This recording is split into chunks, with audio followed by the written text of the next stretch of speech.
cristianos que gobiernan bien sean considerados dignos de doble honor, principalmente los que trabajan en la predicación y en la enseñanza. Primera de Timoteo 5:17.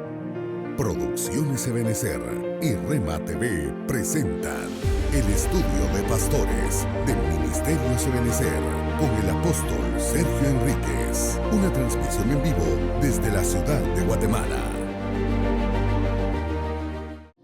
Padre, te damos gracias. Qué lindo eres tú, Señor, que podemos acercarnos constantemente al trono de la gracia, buscando esa ayuda para el oportuno socorro. Gracias, papito lindo, que nos has permitido servirte, sumergirnos, bautizarnos en tu presencia, Señor. Queremos estar siempre así. Queremos meternos en ti, Señor, ya que tú te has metido en nosotros. Ahora queremos meternos en ti, en el nombre de Jesús, estar en ti, en el nombre de Jesús, con la ayuda del Espíritu Santo. Saca de nosotros todas aquellas cosas, Señor, que no son agradables delante de ti, para que no seamos expulsados de esa tierra tan linda en la cual nos has introducido. Danos tu palabra, tu unción, tu gracia.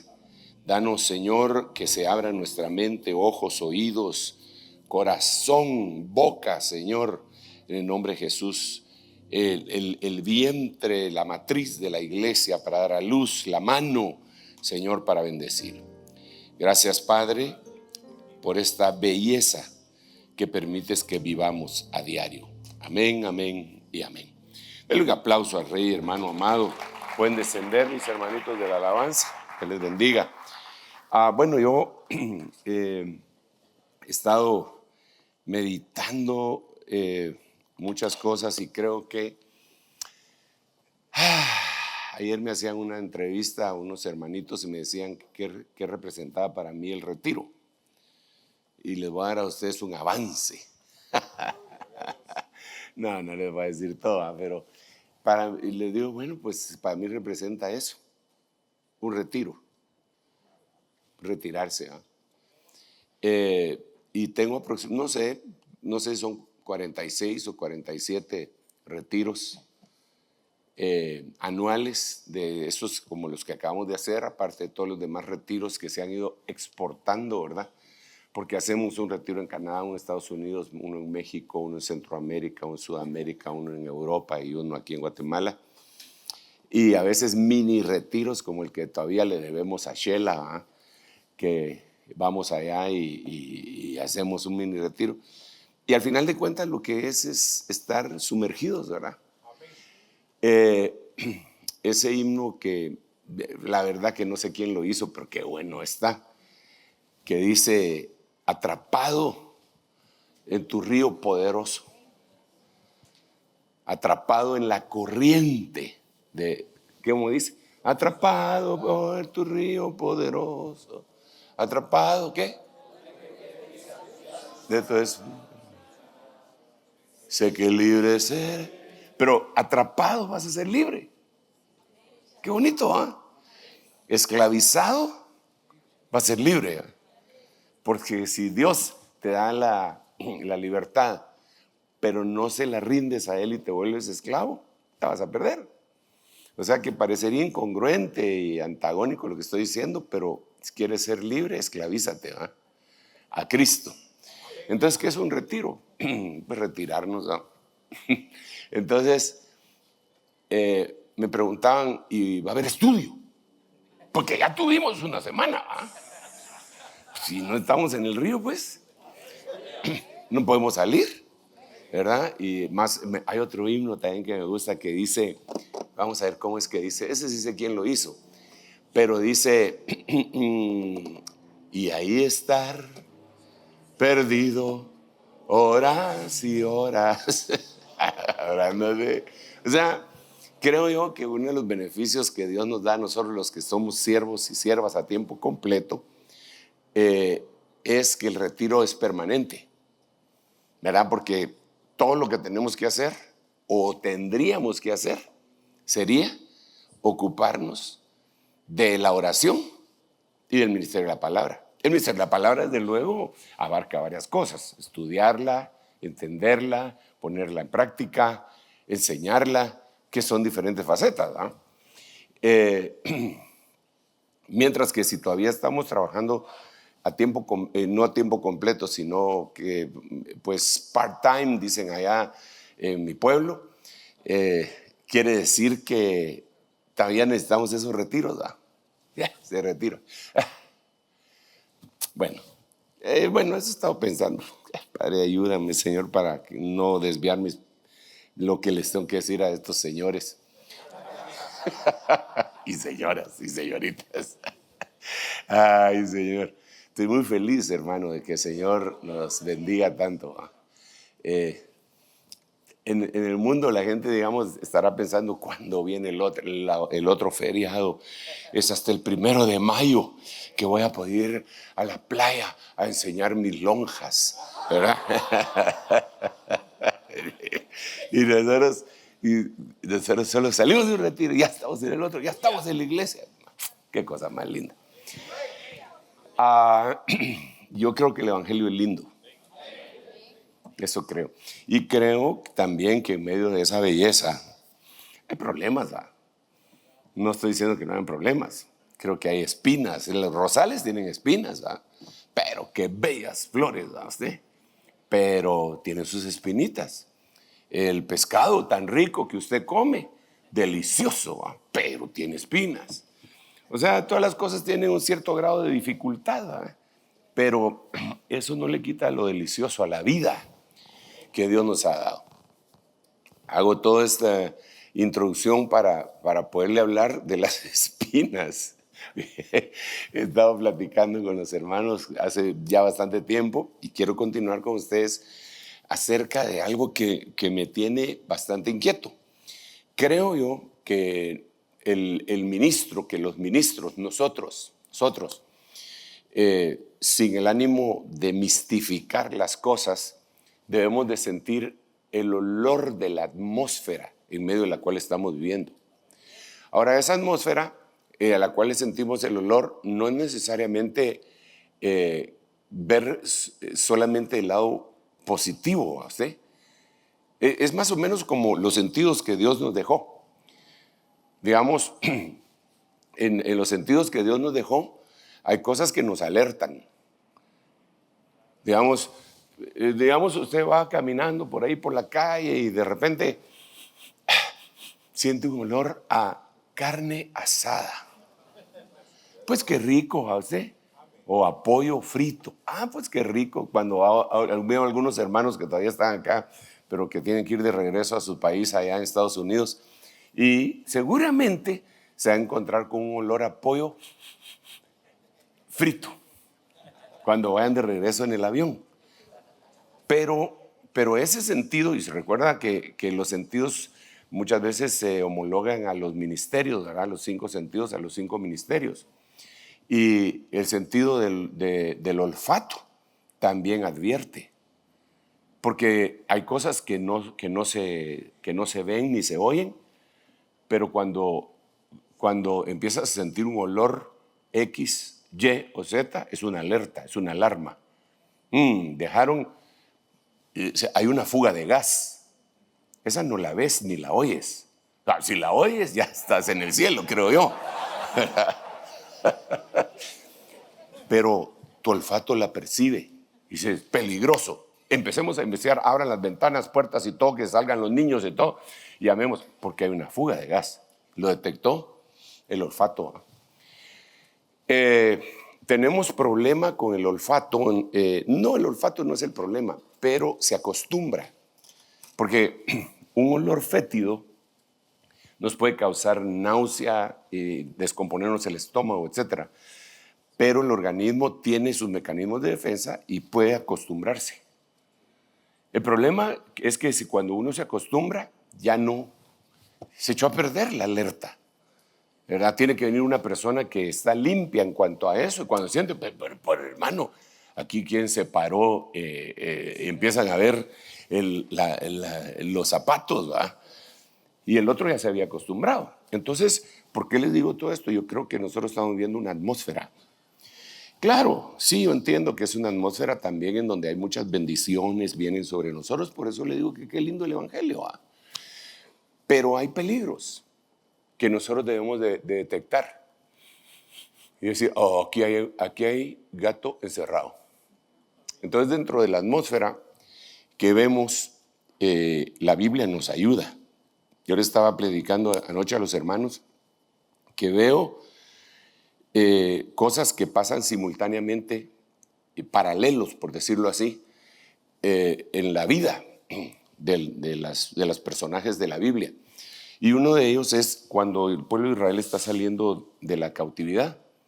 Entonces, una de las cosas que yo veo es que están saliendo, hay un derramamiento, por ejemplo, hay un derramamiento de sangre inocente, ¿va? Matanza de niños, una matanza terrible de niños, ¿va? Y eso lo estamos viendo nosotros acá. Hay una matanza espantosa de niños, ¿va? 72 millones de niños abortados anualmente. Échale pluma a eso. En la Segunda Guerra Mundial, que se tardó 7 años, desde los primeros bombazos, porque los historiadores ponen otro tipo de números. Yo no, yo lo pongo antes de la invasión a Polonia. Son 7 años de tribulación, ¿va? Por un anticristo que se llamó Hitler, ¿va? Y ahí se murieron en esos 7 años 52 millones de personas, de los cuales 27 millones eran rusos. Más de la mitad de los que murieron eran rusos. Nosotros le hacemos la bulla a los 6 millones de judíos, porque amamos a los judíos, ¿verdad? Pero rusos murieron 27 millones, más de la mitad de los muertos de la Segunda Guerra Mundial fueron rusos. ¿Y por qué hago ese énfasis? Porque tanto la China como Rusia e India tienen que cobrar facturas de todo lo que le han hecho el mundo occidental.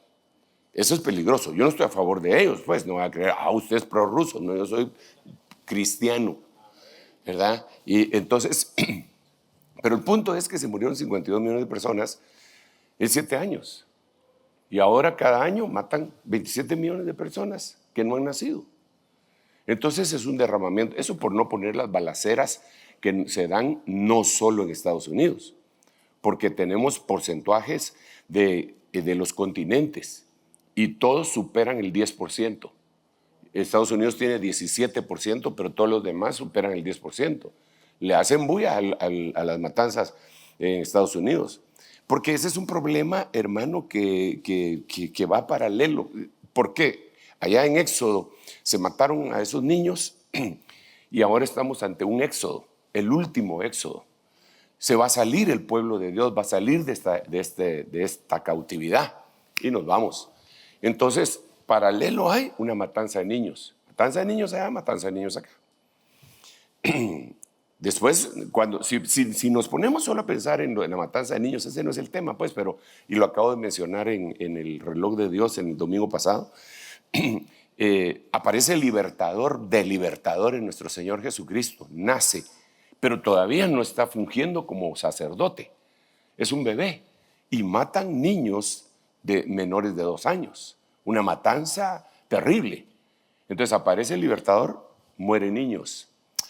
Aparece aquel rey que iba, mientras estuviera sujeto al sacerdote Joiada, iba a hacer unas grandes obras beneficiosas para el pueblo de Israel. Aparece él y aquella mujer, Atalía, mata a toda la simiente real, mata niños. Entonces, muerte de niños como que van paralela o simultánea a la pronta liberación del pueblo, ¿eh? Esa pronta liberación puede tardar hasta 30 años, por el ejemplo que le puse del Señor Jesucristo. Pero lo que yo le decía anoche a los hermanos es, suceden otras cosas simultáneas en cada una de estas situaciones. Y una de las que yo veo es el destructor. El destructor, el Señor le dice en el libro de Éxodo capítulo 12, verso 23, le dice a Moisés que le diga a todos que pongan en los postes y en el dintel de la puerta la sangre, porque a la medianoche va a pasar el destructor. Y dice el ángel destructor.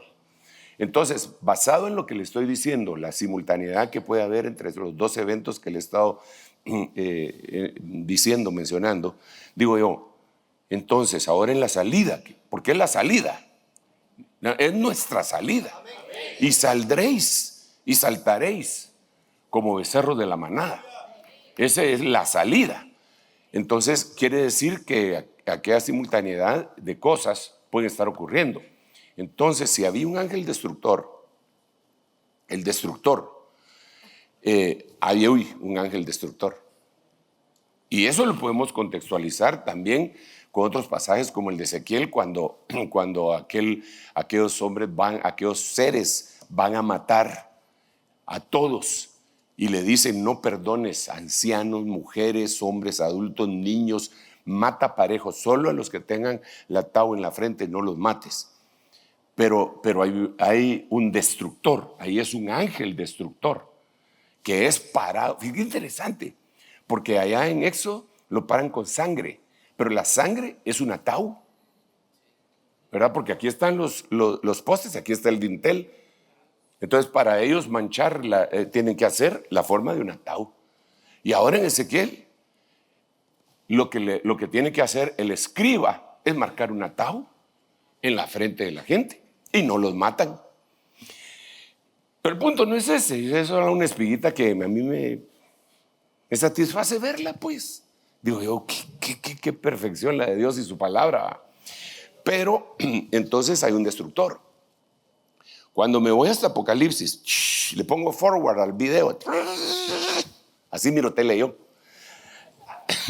Me aburre cuando empiezan con todos esos dramas. No, yo quiero acción, digo, cuando sueltan los balazos. Entonces, bueno, entonces ahora me voy hasta Apocalipsis. Y en el capítulo 9, después de que se destape el abismo, aparece un tipo que dicen que es el ángel del abismo, que tiene por nombre en hebreo y en griego Apolión, Abadón en hebreo y Apolión en griego. Y cuando vamos a ver qué quiere decir destructor. Entonces digo yo, ¿hubo destructor allá? ¿Hubo destructor en medio? Y hubo destructor al final. Y hay una advertencia en 1 Corintios capítulo 10, en donde dice: miren, todas las cosas fueron escritas para ustedes, para que ustedes no murmuren como ellos murmuraron, y el destructor los mató. O sea que no los mató el destructor. Interesante, no los mató el destructor en Egipto, pues los mató en el desierto. El mismo destructor. O sea que es una potestad de la cual nosotros tenemos que proteger. Entonces, estoy haciendo un brevísimo resumen y ampliación también de las cosas que he estado pensando y que le dije yo a los hermanos anoche. Y quiero que nos enfoquemos en eso. Entonces, dice la Biblia en Corintios que nosotros no ignoramos las artimañas de nuestro adversario. Eso dice, pero a veces creo que sí las ignoramos, porque no sabemos a veces cómo nos están atacando ni por dónde nos está lloviendo. Y el enemigo no se va a presentar con aquella evidencia, ¿va usted? De una cadenota, te voy a encadenar. O como sacan en el anuncio ahora del nuevo exorcista: tráiganme al sacerdote. Así no se va a presentar el chamuco. Eso se va a presentar como que es nada. Porque igual te puede, no a ti pues, pero igual puede amarrar a alguien dándole 10,000 vueltas con seda de pescar. Y lo deja inmovilizado igual que con una cadena. Pero la seda de pescar es invisible. Entonces a veces lo están amarrando a uno y uno no sabe que se lo van a almorzar. Hasta que empieza a tratar de zafarse y ya no se zafa. Por eso tan lindo que es ese pasaje donde dice que se rompió el lazo del cazador, ¿eh? Y mi alma escapó del lazo de los cazadores. Qué cosa más tremenda es. Incluso hay un himno que cantábamos hace muchos años, ¿verdad?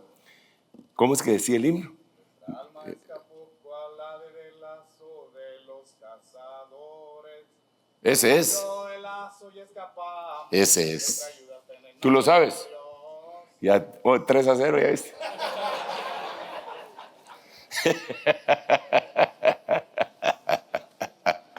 Y bueno, pues la cosa está que cuando analizamos esto, yo le estaba platicando desde hace más de un mes y lo mencioné en el retiro también, de cuán hermosos son los pies sobre los montes, de los que anuncian la buena nueva, y las 5 unciones que traía el Señor en Isaías 52:8 y 7 y 8, y cómo eso se traslada a los ministros en Romanos 10:15 y cómo eso se traslada a la iglesia en Cantares 7:1. Y entonces yo decía que los pies sobre los montes, el primer monte es el monte de la tentación, porque vemos 11 montes. El primero es de la tentación, que aparece en Mateo 4. Entonces, es un resumen breve. En Mateo 4, del 1 al 10, empieza el tentador en el desierto. Después el diablo en el pináculo. Y después Satanás en el monte. Entonces, aquí lo que yo veo es que va como evolucionando. Primero en el desierto, después en las alturas, pero no alturas. Primero en la tierra, en el desierto. Nivel tierra. Ground, o sea, el nivel tierra, ¿verdad? Después pináculo, el templo, media altura. Y después monte. Y eso es lo mismo que hace cuando se habla, es una copia de los que habitamos en la roca. Porque la primera, los animalitos que habitan en la roca, la primero que aparece es el conejo, que pone su casa en la roca, pero a nivel ground. Y después habla de la paloma. Paloma mía, que te escondes en lo escarpado de la peña, cielo. Y el águila, que pone su casa en la roca. Oh, llévame a la roca más alta que yo. No, hoy viene musical. Entonces, es una copia, ¿eh? Pero otra cosa que me llama la atención de esa copia es que es antiatrio, el tentador, antisanto, el diablo, el que difama, y antisantísimo, el que se opone, el que resiste. Ese es Satanás, que el Señor lo reprenda. Entonces, el destructor, que es el que estaba hablando desde el principio, tiene 3 fases que aparecen en Romanos. Vamos a ver Romanos, vamos a ver capítulo 8, versículo 33, y de ahí vamos a conversar un poquitito de cómo eso lo puede utilizar el enemigo. Romanos, estoy en Romanos, sí. Y yo me basaba pues en estas 3 preguntas. Solo que saqué del 33, 34 y 35 las 3 preguntas. ¿Quién acusa? ¿Quién condena? ¿Quién separa? Verso 33, ¿quién acusa? Verso 34, ¿quién condena? Verso 35, ¿quién separa? Entonces, si ustedes se dan cuenta, son 3. Igual que allá era el tentador, el diablo y Satanás, antiatrio, antilugar santo, antilugar santísimo, aquí también. Entonces, para llegar al destructor, que es el que estoy diciendo que aparece en Éxodo 12, en 1 Corintios 10, en Apocalipsis capítulo 9, en Ezequiel capítulo 9, para llegar al destructor, lo tiene que anteceder el condenador. Pero para llegar al condenador, tiene que antecederlo el acusador. Entonces, aquí es en donde nos metimos en un grave problema. Porque, digamos, está la batalla de la tentación de Mateo capítulo 4. Ok, esa ya la terminamos, ya la manejamos con los ojos cerrados, si usted quiere. Aunque no creo que muchito, pero porque hay mucha tela que cortar. Y ahí hay que seguir sacando e investigando y pidiéndole a Dios. No por gusto, el Señor en Mateo capítulo 6 dijo que en nuestra oración nosotros deberíamos de decir: Padre, no nos dejes caer en tentación y líbranos del poneros del mal. Bueno, entonces allá está. Ok, ahora, pero volvamos otra vez a Romanos. Entonces, realmente, si nosotros queremos matar al destructor, a quien deberíamos de atacar es al acusador. Esta es una de las preguntas que mucha gente le hace, la gente que no conoce a Dios, ¿verdad usted? Y que quiere acusar a Dios, porque son temibles, ¿verdad? Acusan a Dios. Le dicen, sí, ¿por qué Dios decía que mataran a niños, a bebés, a los amalecitas? Saúl era buena gente, no quiso matar a los niños. Y es que el simbolismo, porque aparte tenemos lo que le correspondía a Israel, pero lo que eso significa es, mata a estos porque estos se van a volver gigantes. Y cuando sean gigantes, va a ser muy difícil que los logres dominar. Entonces mata a tus gigantes cuando sean bebés. Mata a tus enemigos, estoy hablando espiritualmente, cuando estos sean bebés. Mata a las adicciones, a los vicios, a las costumbres cuando estas son bebés. Porque entonces tienes poder para ello.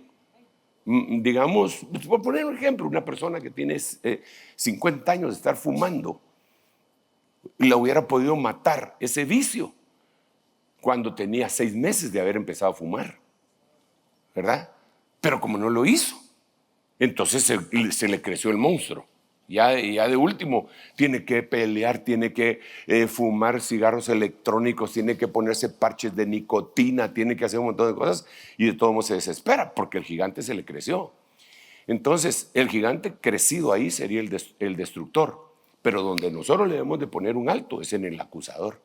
Ahora, este es bien interesante, pero súper interesante, porque yo le decía que nosotros, porque alguien dirá, hermano, ha hablado de un montón de cosas, pero como que no las está ligando. Bien, yo en mi mente sí las tengo ligadas, usted es el que no las ha ligado todavía. Pero digamos, la atmósfera, el olor. Perdón, ¿a qué huele un guerrero cuando viene la batalla? No es cierto, perdóneme, pero no es cierto. Los que ganaron la batalla huelen a victoria. Y yo entiendo que quien hizo el himno estaba publicando eso y que volvemos victoriosos. Pero ¿cuántas veces Israel regresó sin la victoria? ¿Cuántas veces entraron cabizbajos de regreso a sus cuarteles generales?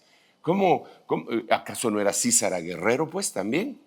¿Y cómo regresó? Entonces, nosotros tenemos que tener un olfato. No es solamente animar a la gente, hermanos amados, super siervos del Señor. Tenemos que ver cómo es el adversario y contra qué estamos peleando. Entonces, imagínate que tú y te preguntas, ¿a qué huele aquí? A victoria. Y tal vez lo que hay es una confabulación. Esa es parte del ministerio profético. Que no solamente es decirle cosas bonitas a la gente, ¿va? Que aleluya, yo recibo eso. No, también hay que decirle, mira, hay un peligro, como el que está escrito en Nahum capítulo 2, versículo 1, porque ahí dice, el destructor ha subido contra ti. ¡Ja! Por lo tanto, te doy el remedio. ¿Eh? Tienes que hacer esto y esto. Pero el destructor. Y fíjese que eso me sirve bastante, porque ayer yo le decía a los hermanos, y les ponía un ejemplo, si usted me permite utilizar parte de la presentación que el Señor me dio para platicar con los hermanos ayer. Vamos a ver, creo que es aquí. El destructor ha subido contra ti. Esta es una profecía que le están dando a Nínive, ¿va? Pero lo podemos tomar para nosotros. El destructor ha subido contra ti. Monta guardia en la fortaleza, vigila el camino, fortalece tus lomos, refuerza tu poder. En otras versiones son 5 unciones, 5 cosas que le dan. Aquí solo hay 4. Pero ese no es el punto. Entonces, en la King James lo ponen así. No ponen el destructor, sino que ponen, porque ¿cómo se dice destructor en inglés? Destroyer. Destroyer se dice. Pues el destroyer ha subido contra ti, pero aquí no dice así, sino que dice he that dasheth in pieces. Claro que este es un inglés antiguo, ¿verdad? Mire lo que quiere decir, el que rompe en pedazos, el que dispersa, el que separa. Entonces el que separa que sería el versículo 35 del libro Romanos 8. Es el destructor. Entonces, ¿cómo destruye el destructor? Separándonos. Entonces, si hay una división en una iglesia o en un hogar o en una familia, ¿quién está actuando? El destructor. ¿Pero dónde empezó todo? En la acusación. Entonces tenemos que ver el asunto de la acusación. Es importantísimo que nosotros analicemos. Yo le decía ayer a los hermanos, y lo vuelvo a repetir, hermano, no me voy a cansar de repetirlo, porque muchas veces uno piensa que porque lo dijo una vez ya todos la agarraron, ¿ah? Eso ya lo dijo, sí, ya lo dijo, pero no lo cumplen. Entonces, yo le decía a los hermanos ayer que para combatir una acusación, no se tiene que combatir con otra acusación.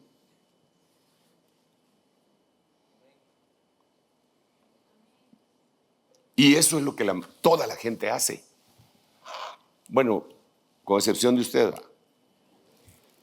Pero la mayoría de la gente lo que hace es que tienen una acusación y responden con otra acusación.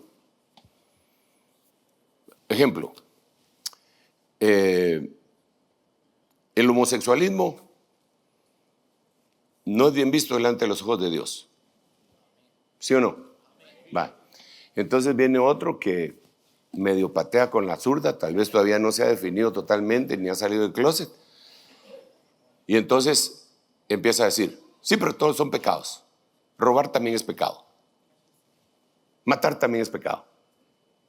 Y también es cierto, pero está combatiendo, no está afrontando una situación. ¿Verdad? Como quien dice, sí, esos hablan en contra de los homosexuales, pero son traidores. ¿Y eso qué tiene que ver? Eso le resta importancia a lo otro. Entonces, a veces en los hogares, en las iglesias y en los ámbitos diferentes en donde nosotros nos movemos, para combatir la acusación, sacan una acusación más grande. Entonces, fulano está haciendo tal cosa. Pero vos estás haciendo tal otra. Pero eso no soluciona. Eso lo único que hace es aumentar la cantidad de acusación. Eso es lo que hace.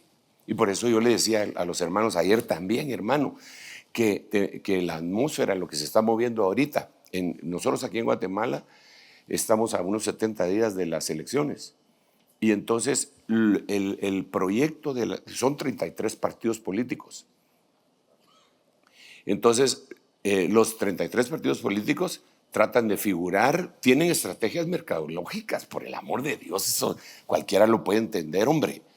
Entonces todos los partidos están viendo a quién se bajan, ¿verdad? Primero aquel, después aquel, de último. Entonces, ¿qué es lo que hacen?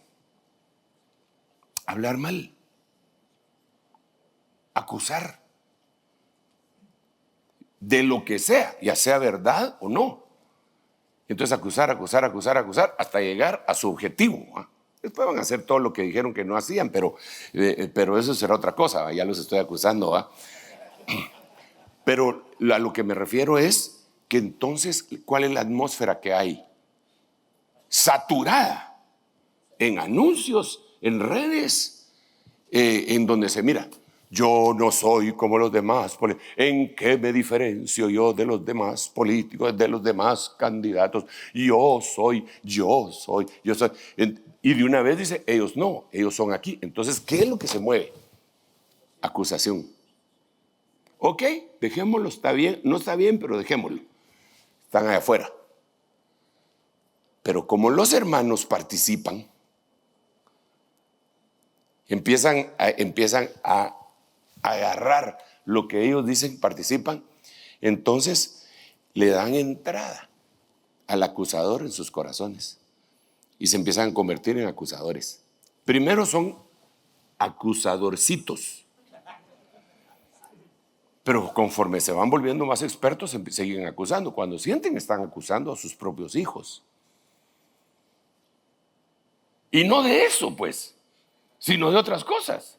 Cuando sienten, están acusando a su cónyuge. Cuando sienten, están acusando a sus padres. ¿Y por qué? Porque mire, ¿usted sabe cuál es el oficio más antiguo del mundo?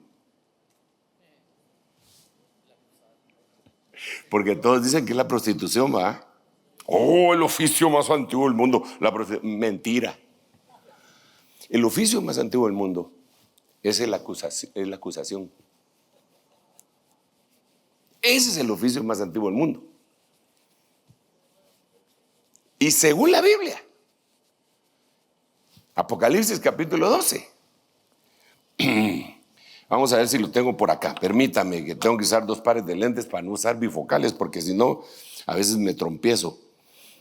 Vamos a ver, 12:10. Y oí una gran voz en el cielo que decía: ahora ha venido la salvación, el poder, el reino de nuestro Dios y la autoridad de su Cristo. ¿Cuál es la razón por la que vino la salvación, el poder, el reino y la autoridad? Porque el acusador desapareció. Porque el acusador de nuestros hermanos, el que los acusa delante de nuestro Dios, de día y de noche, ha sido arrojado. Ahora, este personaje lo ha hecho desde el principio. Desde el principio. Entonces, y se lo voy a demostrar. Bueno, ya no quiero volver a platicar de cómo, porque me parece muy grueso, muy feo que él se puso a acusar a Dios. Entonces, lo voy a agarrar por otro lado, utilizando los conocimientos teológicos que usted tiene. Aleluya. Diga amén. Amén, hermano Sergio, yo tengo conocimientos teológicos. ¿Cuál fue el primer libro que se escribió en la Biblia? ¿Seguro? Sí, tiene razón. Génesis es el primero que aparece, ¿verdad usted? Pero Génesis lo escribió Moisés, guiado por Dios. Génesis, Éxodo, Levítico, Números, Deuteronomio. Y Job vivió antes que Moisés, ¿verdad? O sea, él apareció Moisés y relató lo que había pasado desde la creación. Pero Job es el libro más antiguo. Entonces, yo quisiera que leyéramos un cachito de Job. Miremos Job. Vamos a ver. El Job es un libro que es complicado, incluso predicar de él. Es complicado. Le voy a decir por qué. Así rapidito antes de entrar en algunas cosas. Porque todo lo que dice en los 42 capítulos es cierto. Es cierto que sucedió, pero no necesariamente es cierto. Por ejemplo, cuando uno de los amigos de Job dice que Dios no confía ni en sus ángeles, eso no es cierto. Pero es cierto que aparece en la Biblia, pero no es cierto que Dios actúe así. Y tengo el versículo bíblico porque al final del libro el Señor dice: todos ellos hablaron mal de mí, solo Job habló lo correcto de mí. Entonces el libro de Job es un libro complicado. Y yo a veces veo que algunos hermanos solo miran algunas cosas y se las disparan ahí, así que aquí dice tal cosa, la Biblia lo dice. Y sí, la Biblia lo dice, pero no necesariamente es cierto.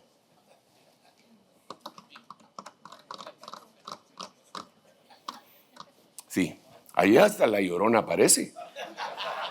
¿No lo ha leído usted? Ahí aparece el sombrerón. Se lo voy a leer rapidito.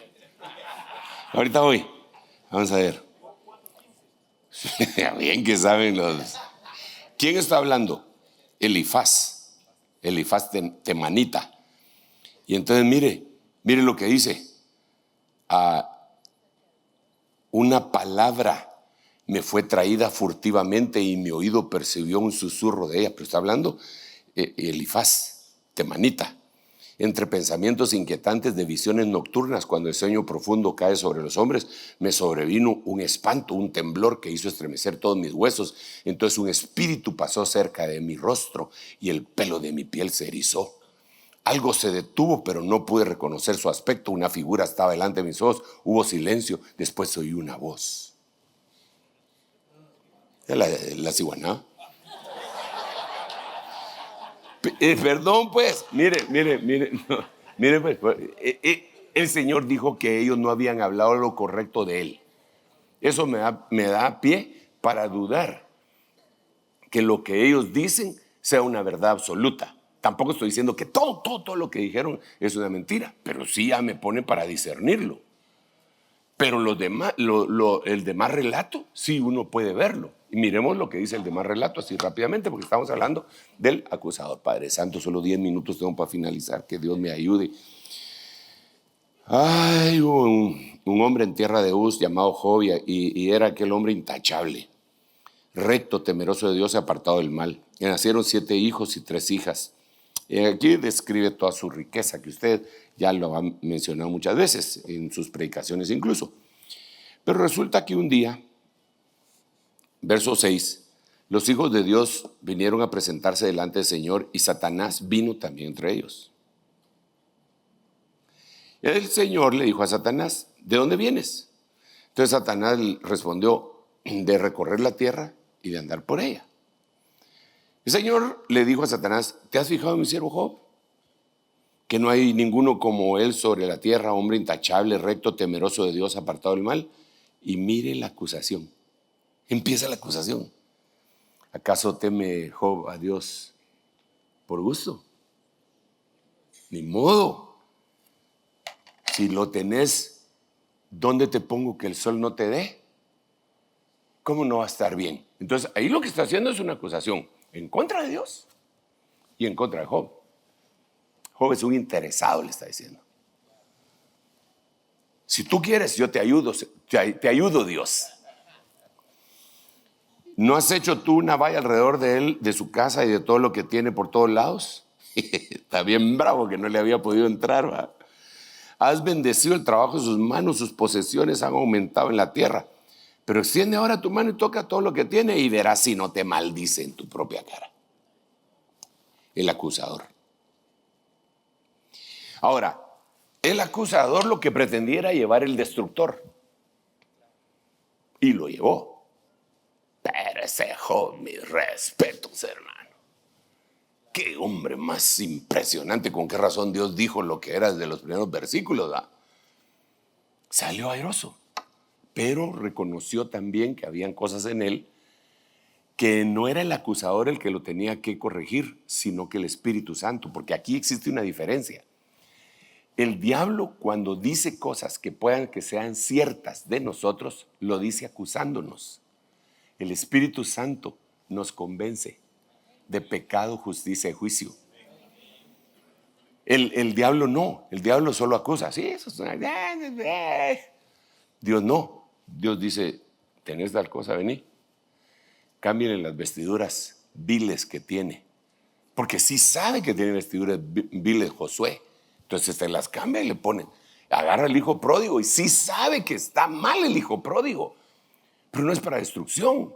La diferencia es que el enemigo de nuestras almas acusa para atraer al destructor.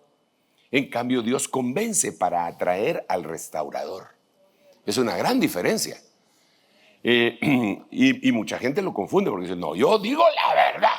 Sí, pero la dices motivado ¿por qué?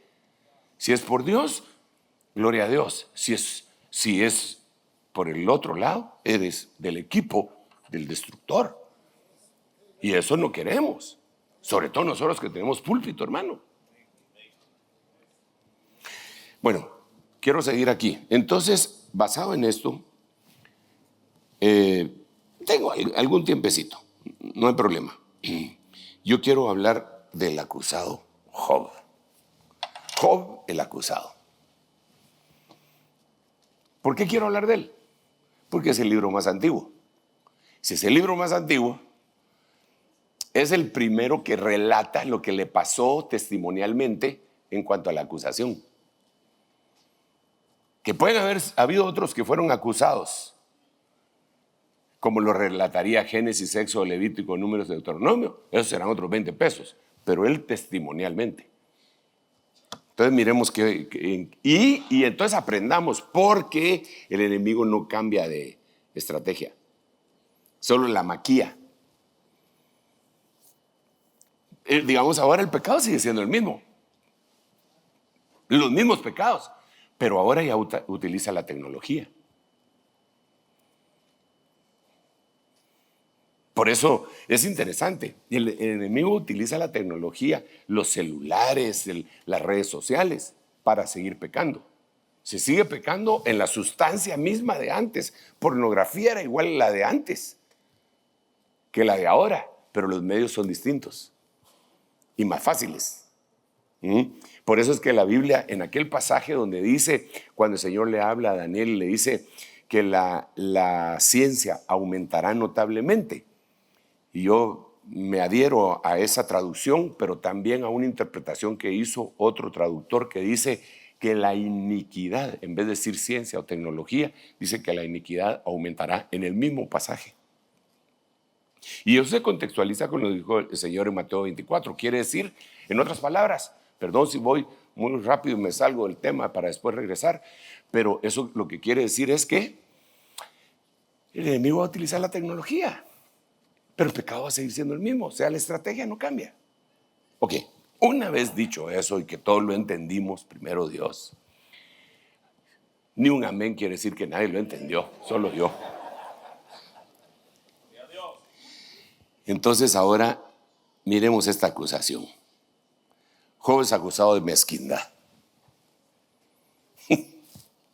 Esta es la pura prueba. El hombre está en la pura prueba. Le quitaron a sus hijos, su hacienda, todo le quitaron. Y aparece ya no el diablo.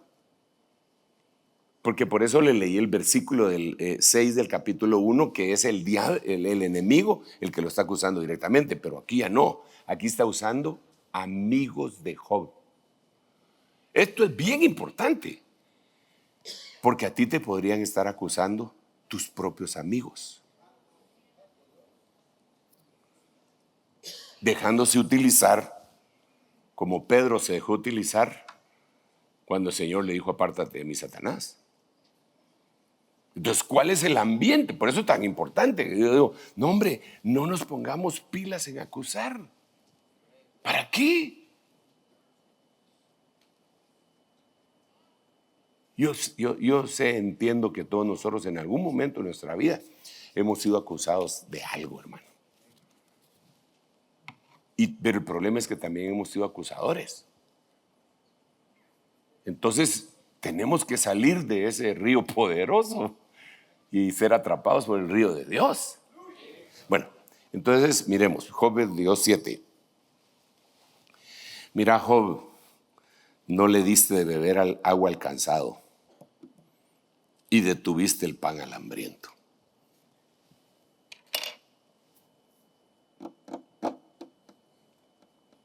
Tremendo, ¿ah? Perdón. ¿Cómo sabían ellos eso?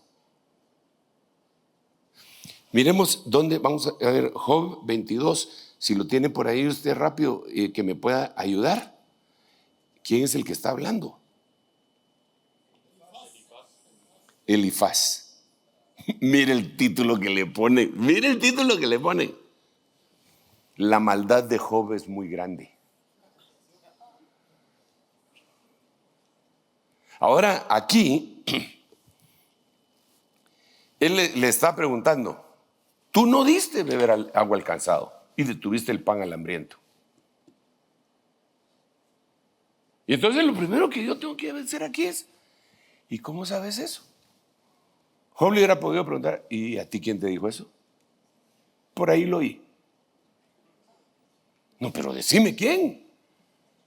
Porque Job testifica en cierto lugar y dice, no, si cuando yo tenía dinero, ningún huérfano se iba a la cama sin haber comido.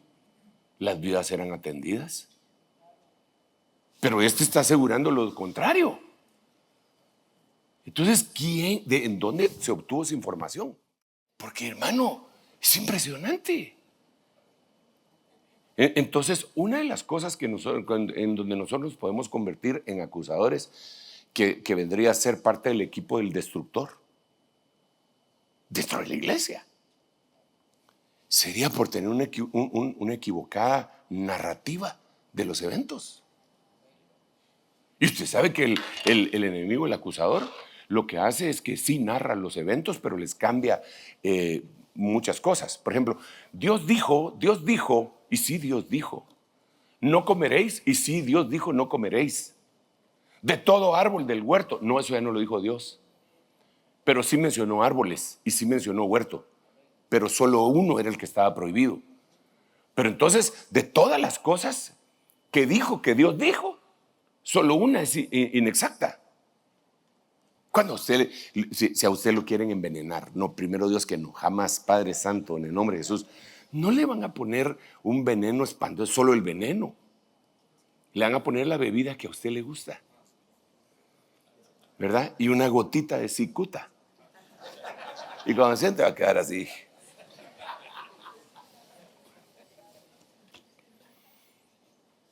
Entonces, con una gotita, solo que distorsionen algo, ¡pam! Y ya.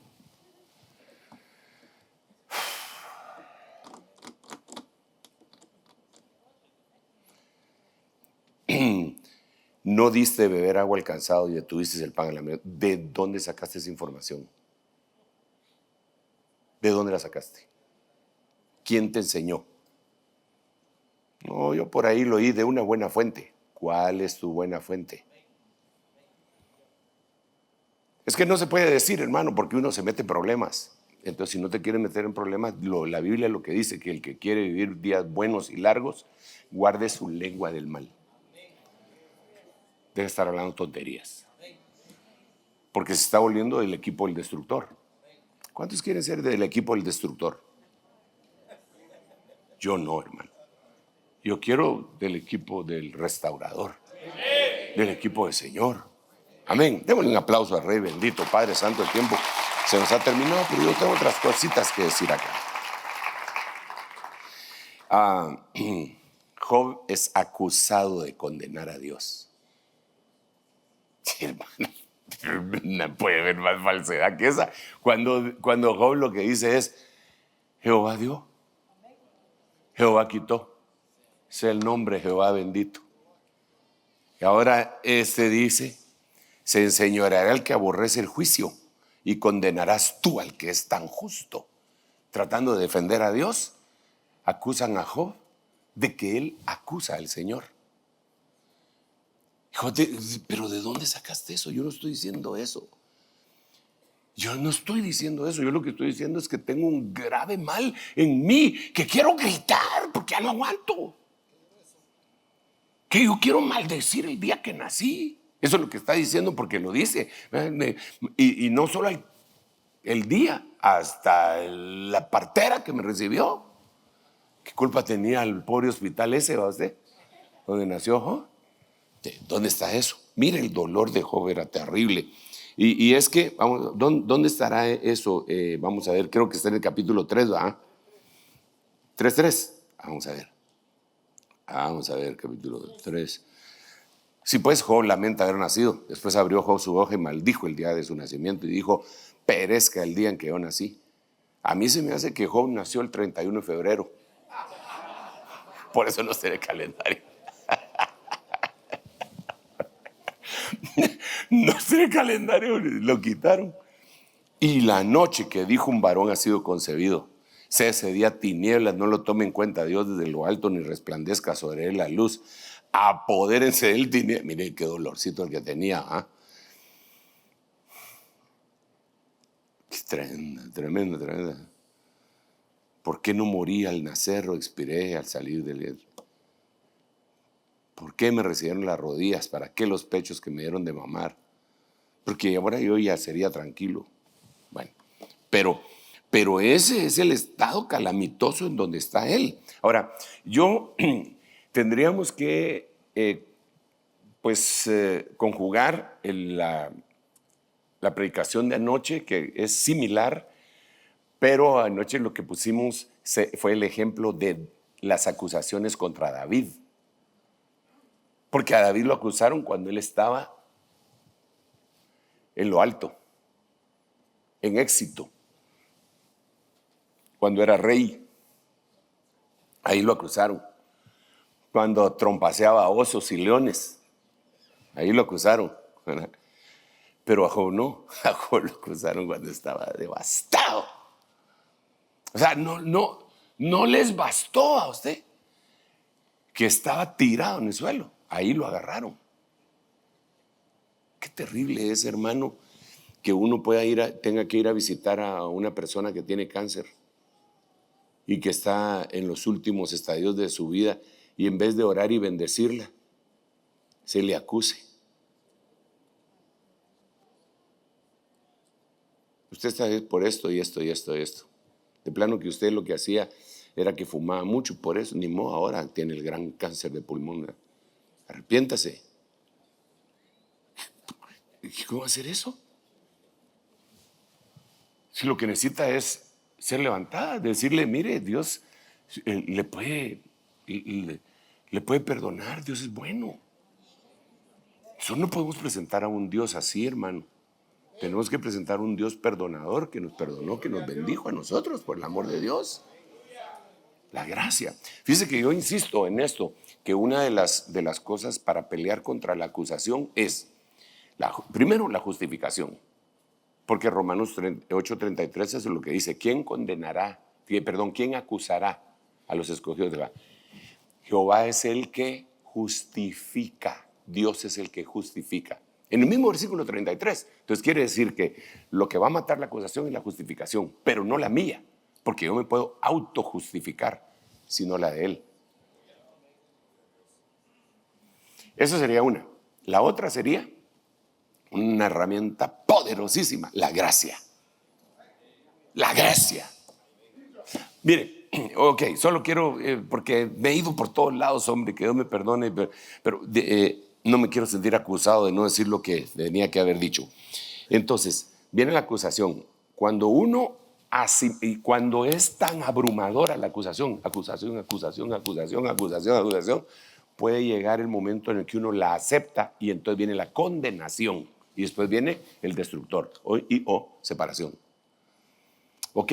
Entonces, para evitar que pase de acusación a condenación, nada más importante que la gracia de Dios. La gracia de Dios tiene muchas cosas y yo le digo constantemente a los hermanos, ay, a mí me gustan tantos himnos, hermano, himnos de victoria, ¿va? Aquellos himnarios que usábamos, ¿va? Cuando éramos patojos. ¿Cuántos usaron himnarios, hermano? Bastantes. ¿Todavía los tiene guardaditos, no? Si nosotros los forrábamos la Biblia, compramos teníamos ahí. ¿Cómo llegábamos a la iglesia nosotros? Himnario y Biblia. Después un hermano que dijo que también había que llevar billetera, pero bueno, esa será otra cuestión más. No quiero entrar en la acusación, ¿va? Pero billetera siempre hay que cargar también, ¿va? Ay, papito lindo, ayúdanos, por favor, en el nombre de Jesús. Entonces, yo le contaba a los hermanos de esos himnos tan lindos. Cada himno tiene una historia. Y entonces el que yo insisto mucho es Maravillosa Gracia. Amazing grace, how sweet the sounds that saved a wretch like me. Pero que hay una película que describe, no sé si ya la vio.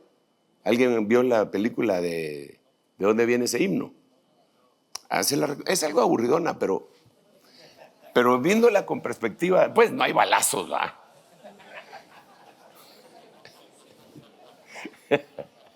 No sale Rambo ni nada ahí, pero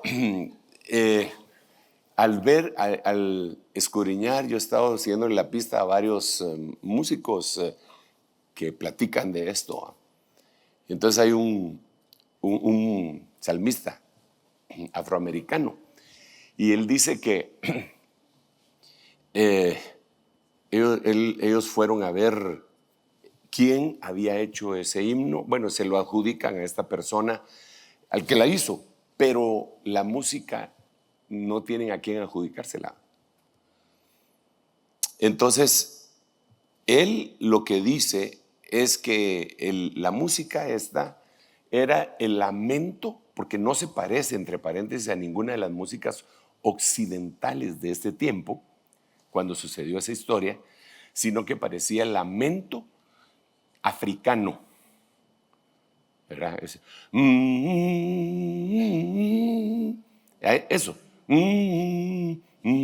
Él dice, este investigador salmista, que eso concordaba más con una música de tristeza africana.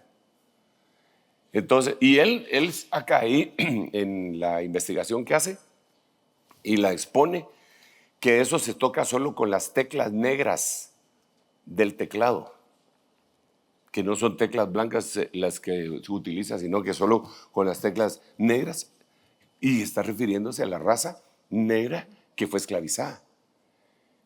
Entonces, pero la historia, a grandes rasgos, porque el tiempo ya se fue, pero déjeme contarle, porque de veras yo creo, hermano, que a veces nosotros asumimos la culpa por cosas que verdaderamente hicimos, pero que tenemos que sacarnos de ahí. Tenemos que salirnos, de ahí. Tenemos que salirnos de ahí, porque si no, vamos a llegar a la condenación y después a la destrucción. Si nosotros llegamos a condenarnos a nosotros mismos, somos un vehículo condenatorio para cualquier gente, hermano, para cualquiera. A todo el mundo le vamos a echar la culpa de lo que nos pasó a nosotros. No podemos vivir así. Entonces, el relato de él es que él casó 10,000 africanos, los metió en su barco y se los llevó a vender a Norteamérica. Sus trayectos en lo que como fue, esos 10,000 tuvo que haber sido bastantes viajes, ¿verdad? Cuando a alguien se les enfermaba, lo tiraban al mar, porque si no se les podían enfermar todos los demás esclavos y entonces él perdía dinero. Entonces los tiraban al mar. Pero él oía el lamento. Pero él tenía su conciencia, pues no era nacido nuevo. Tenía su conciencia cauterizada. ¿Qué le importaba? Lo que quería era el dinero.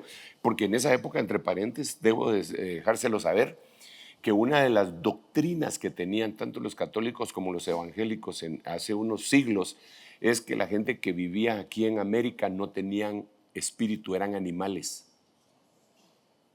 Algunos decían que no tenían alma y por eso los esclavizaban. Eso está en los récords históricos de los que escribieron. Si no me cree, búsquelo y va a ver. Entonces, por eso es que ellos los trataban como animales. No los trataban como que fueran humanos. Entonces, él llevó 10,000 personas, hermano, a la muerte. Sí, 10,000 familias, hermano, destruidas. Imagínense, por el amor de Dios, 10,000 familias destruidas. Que le echen la culpa a usted de una, de dos, de tres familias que usted ha destruido. ¿Cómo se sentirá?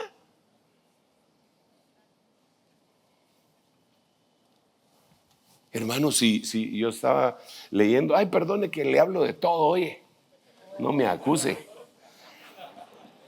Pero yo estaba leyendo que Alfred Nobel, allá en los 1800, inventó el trinitotolueno, TNT, dinamita.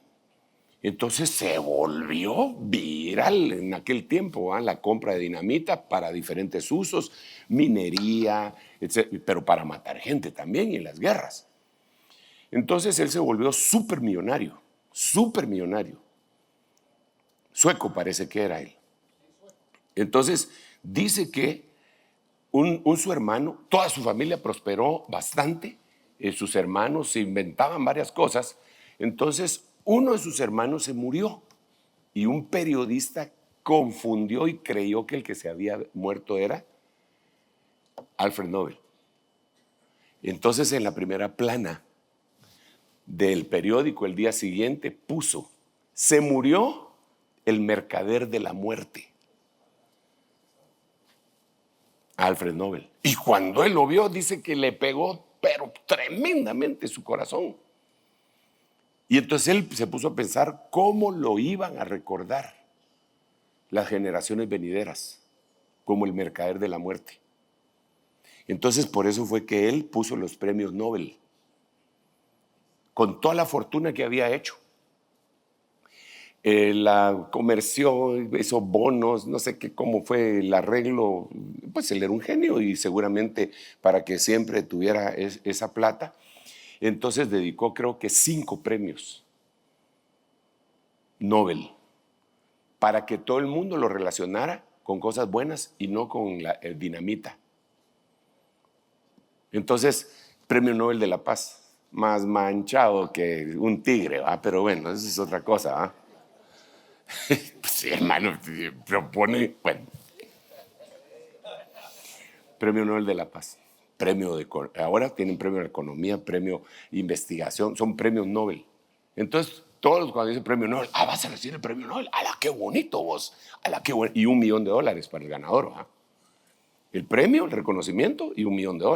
¿Cuántos quieren ganar un premio Nobel? ¡Aleluya! ¿Y cuántos se hubieran querido adjudicar el premio Nobel del mercader de la muerte? Ninguno.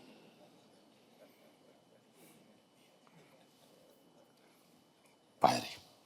Entonces, este hombre destruyó 10,000 familias. Ya regresé otra vez, pues. 10,000 familias, imagínate.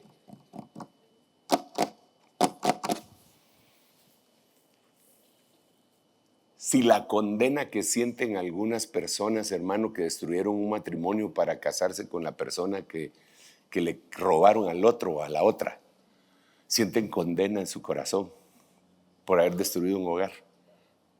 Imagínense, 10,000.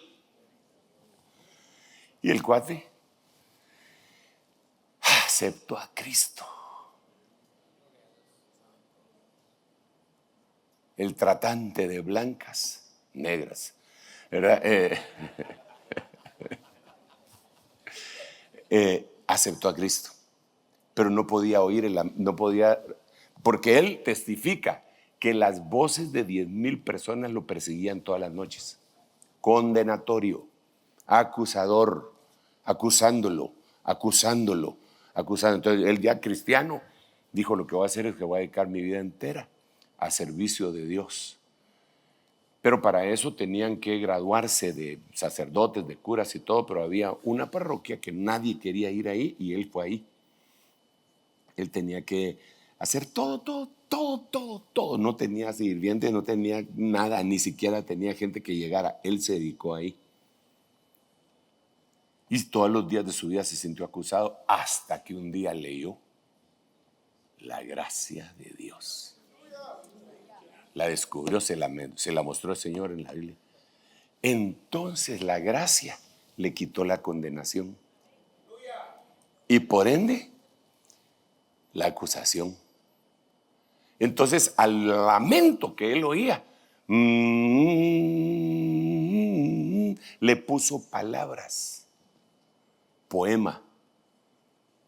Y entonces por eso le puso Amazing Grace, how sweet the sounds that saved a wretch like me. Maravillosa gracia del Señor, que salvó a un desgraciado como yo. Perdido estaba yo, mas Él me encontró. Estaba ciego, pero ahora puedo ver. Entonces, el reconocimiento de la gracia lo exoneró de la culpa.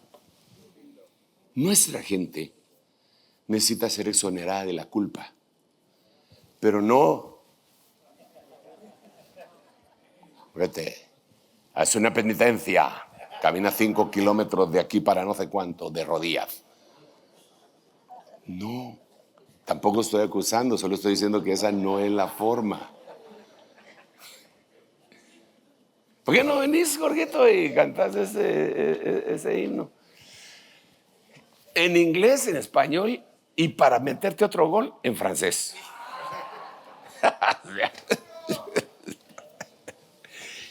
Mientras aquel se prepara ahí, mire, Job es acusado de abandonar a Dios.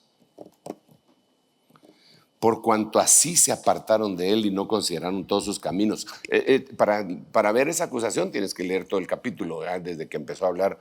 Y hermano, es impresionante, porque yo siempre había creído que el más inocuo de los amigos de Job, porque ni siquiera son mencionados entre los 3 que llegaron, era Eliú. Y sí, ese también le reempujó un montón de acusaciones. Eliú acusó a Job. Eliú acusó a Job. Elifaz de Manita acusó a Job. Bildad, todos. Y si eran cuates. Pues cuando lo vieron, lloraron, hermano pastor. ¿Cuántos de ustedes han ido alguna vez al funeral de una de sus ovejitas? Déjenme ver su manito. Su manito, dicen, su manita. Va. ¿Cuánto tiempo se queda?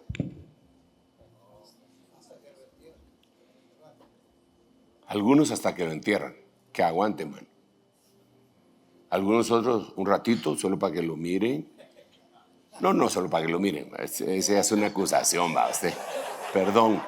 Pues yo a veces voy, hermano, termino de predicar y me dijeron, fíjese, y voy rápido, pero me tengo que levantar bien temprano para la oración y entonces digo, voy a ir y voy a orar y me voy a...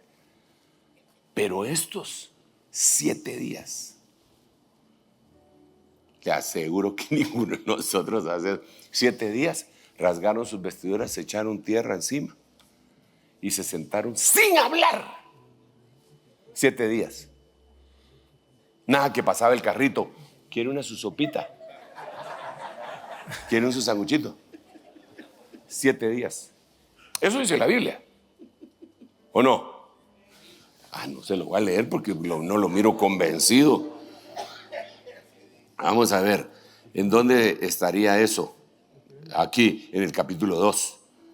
Dice, cuando los 3 amigos de Job, Elifaz, Bildad y Zofar, oyeron todo el mal que habían ido sobre él, vinieron cada uno de su lugar, puesto que se habían puesto de acuerdo para ir juntos a condolerse y a consolarlo.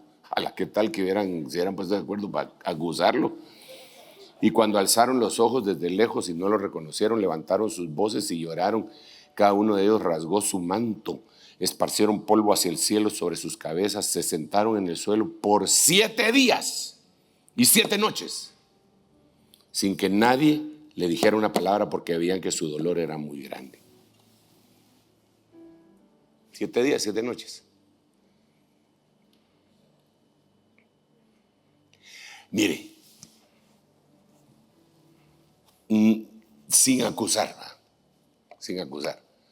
pero sí analizar, ¿por qué ellos empezaron? Si ellos iban para condolerse y consolarlo, ¿por qué ellos se pusieron a acusarlo? Claro, deben de haber tenido información errónea, como ya dijimos, pero yo imagino que en algún momento han de haber dicho, no puede ser que le haya pasado esto a este. Aquí hay gato encerrado. Algo malo debe suceder. Algo malo, porque la maldición no viene sin causa. Dice Proverbios, ¿verdad? Aquí algo está pasando. No, sí. Si hubieran tenido Biblia como nosotros, hubieran dicho, sí, joven, fui envejecido, no he visto justo desamparado ni su simiente que mendigue pan. Y a este le mataron a toda su simiente. Aquí hay algo, este no es justo. Hermano, a veces un hermano de la iglesia tiene un accidente. Es que había dejado de venir, lo miraba feíto. Cuando yo predicaba ya no se reía. O sea que payasos nos volvimos, ¿verdad? Sí, lo estaba viendo yo un poco así como retraído en la iglesia y de vez en cuando no llegaba. y ya lo estamos acusando. No podemos estar en ese equipo, creo yo. Es difícil esto, hermano, solo por el Espíritu Santo, porque no podemos irnos a los extremos tampoco, ¿eh? No podemos irnos a los extremos. Nosotros tenemos unas responsabilidades en donde vamos a tener que oír la culpa de algunos. Por eso es que la Biblia dice contra un anciano, ¿qué dice? No admitas acusación, a menos que, entonces sí se puede admitir, pero hay un protocolo, a menos que hayan pruebas y dan 2 o más testigos. Pero así por así, ¿no? Yo, Sergio Guillermo Enríquez Oliva, necesito la gracia de Dios. ¿Por qué no cantamos tú? Maravillosa gracia. ¿Cantarla en inglés? Amazing grace, how sweet that sound that saved a wretch like me. I once was lost, and now I am found. Was blind, but And now now I see. I see. Ahora en español. Maravillosa gracia, cuán dulce sonar, que salvó de lo peor como yo.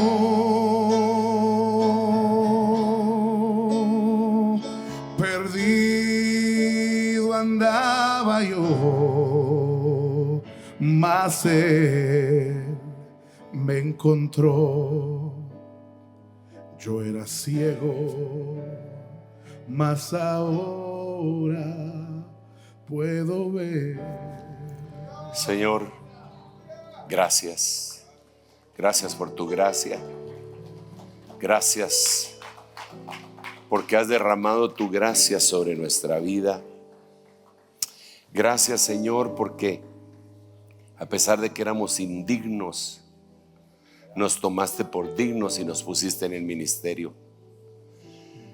Gracias, Señor, porque si estamos de pie, es solamente tu misericordia, tu gracia. Señor, gracias. Gracias, gracias por la cruz.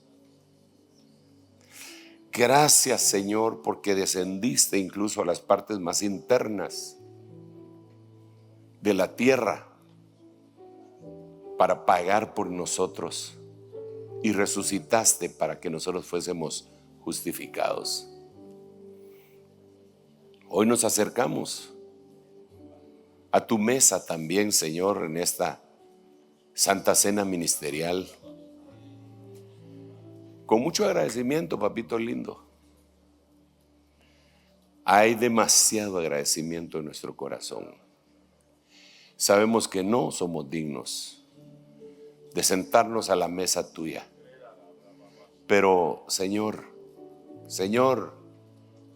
Padre, gracias. Gracias. Gracias. Gracias. Permite, Señor, que aquellos pecados que hayamos cometido sean perdonados, porque en nuestro corazón está arrepentido, Señor. Permítenos seguirte sirviendo todos los días de nuestra existencia, Señor. Ayúdanos a corregir las cosas que deben de ser corregidas, Señor. Bendícenos, Padre. Lo que queremos es ser esclavos tuyos por amor, doulos, así como Pablo lo fue. Hoy nos acercamos a la mesa bendiciendo el pan y el vino. Hoy nos acercamos como lo hacemos cada primer jueves de mes, siendo este el primero después del retiro, Señor. Venimos delante de ti. Gracias, papito lindo. No tenemos cómo agradecer ni cómo pagar. Gracias. Perdona mis pecados y ayúdame a perdonar a los que me ofenden. En el nombre de Jesús, santifica este pan y esta copa. Comamos todos del pan en este momento, mis amados hermanos.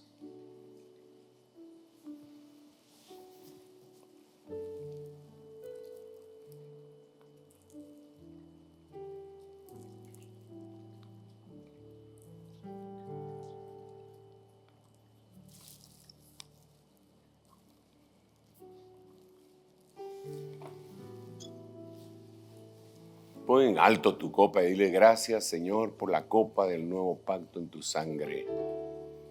Se sella el pacto con tu sangre. Bebamos todos.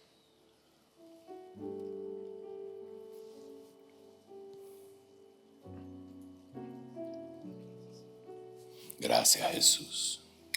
Wow. Qué cosa más linda. Qué bonito.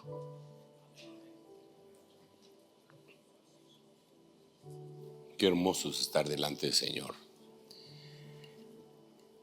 Cuán bienaventurado es aquel hombre a quien Jehová no le imputa pecado. Yo creo que su sangre nos hace libres, hermano. Aleluya. La verdad que no sé cómo finalizar, pero qué bonito. Yo siento bien sabroso en mi corazón y espero que usted también, ¿verdad? Que le dé el Señor nuevas fuerzas para seguir adelante en esta tarea ministerial, ese regalo divino, hermano. Yo creo que esto tiene que impactar nuestro corazón definitivamente. Saludamos a nuestros hermanos apóstoles que están en Zoom. Les bendecimos en el nombre de Jesús. Tuvimos la dicha de verles a cada uno de ellos allá en el retiro hace una semana. Y qué bueno que les podamos seguir viendo a todos y cada uno de ellos. Les saludamos, les bendecimos. Mandamos no sé si ya se vieron ahí. Bueno, no sé si los van a ver a ustedes, pero díganles una bendición aquí a los hermanos. Les bendecimos, hermanos. Gloria a Dios. Aleluya. Qué bueno. Y no sé si hay algunas personas más en el Zoom. Sí, ahí están varias personas, pastores, de diferentes lugares. Qué bueno. Les bendecimos a cada uno de mis hermanos desde México, de todos lados. Todos lados. Qué bueno. Qué bueno, qué bueno, qué bueno. Hay algunos que no están aquí, pero van a ver, No, ya ellos hayan avisado, no hay problema. Son bastantes, hermano. Wow, qué bendición. Qué bendición. Mire, son un montón, hermano. Si puedes, ahí miro los hermanitos. ¡Hala, qué excelente! Qué bueno, ya están algunos en su lugar de origen, ¿verdad? Que estuvieron en retiro y regresaron. Son bastantes. Gloria a Dios. ¡Wow! ¡Qué bueno! ¡Aleluya! Ahí está Marito manejando. Vaya, Marito, para Chela. Qué bueno ese Señor. Qué bueno. Los bendecimos, hermanos. Bueno, devuelvo el tiempo, no sé a quién. Pero, la ofrenda, Padre Santo, Dios mío. Oremos por la ofrenda. Padre, gracias, Señor. Gracias. Qué rico estar en tu presencia. Bendecimos la ofrenda en los diezmos que tus siervos traen al alfolí apostólico. Gracias, Señor. Amén, amén y amén. Pueden pasar, mis hermanos. Y entonces ahora sí, ¿verdad? Dejamos el tiempo ahí. Gloria porque a ya Dios. me estoy poniendo Gloria a Dios. dramático. Entonces Gloria a mejor Dios. dejemos el tiempo. Que el Señor les siga bendiciendo abundantemente a todos. Solamente tengo que dar un anuncio. El próximo jueves, primeramente Dios, nos volvemos a juntar acá en zona 5 y hay algunas peticiones especiales de oración. El pastor Hermenegildo Coque de Palencia está cumpliendo años hoy. Quiere que lo bendigamos. No sé por dónde está el pastor que cariñosamente le decimos Gilo de Palencia. Queremos bendecirle. También la pastora Wendy de Ramírez, que está cumpliendo años. ¿Dónde Y están? Dale. si se pueden acercar, por favor. Y también queremos orar por la hermana Marielos Itzep, que parece que está bastante dañada en su salud, específicamente sus riñones. No sé si estará presente para que podamos orar también por Mira, sanidad. también hay que añadir ahí a Mario Peña, ¿verdad? Mario Peña y también hermana Doris. También me parece que está hermano Gudiel. ¿Trajiste a tu esposita? Si está, si pueden venir, por favor, para que podamos orar por ellos. Ahí me hermano Gilo. Qué bendición verte. Gloria a Dios. Qué bueno. Después de que oremos, ahí se recuerda que viene la información de la preproclama. No es cierto. Ay, Señor. Hermano, oremos primero por los cumpleañeros y después oramos por los que están padeciendo. Padre, en el nombre de Jesús, gracias por la vida que le has dado a estos hijos tuyos. Gracias por ese regalo tan precioso, Señor. En el nombre de Jesús, Señor, permite que sus días que vienen incluso sean mucho mejores que los que han vivido. Nosotros los bendecimos y damos gracias por el día que nacieron. Bendecimos el día que nacieron, en el nombre de Jesús. Aquellos hermanos que están atravesando por problemas de salud, Señor, en el nombre de Jesús, en el nombre de Jesús. Te rogamos por hermano Mario Peña, por hermana Doris de Sandoval también.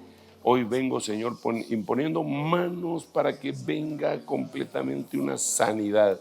Toda la lucha que has estado sosteniendo, retroceda la enfermedad.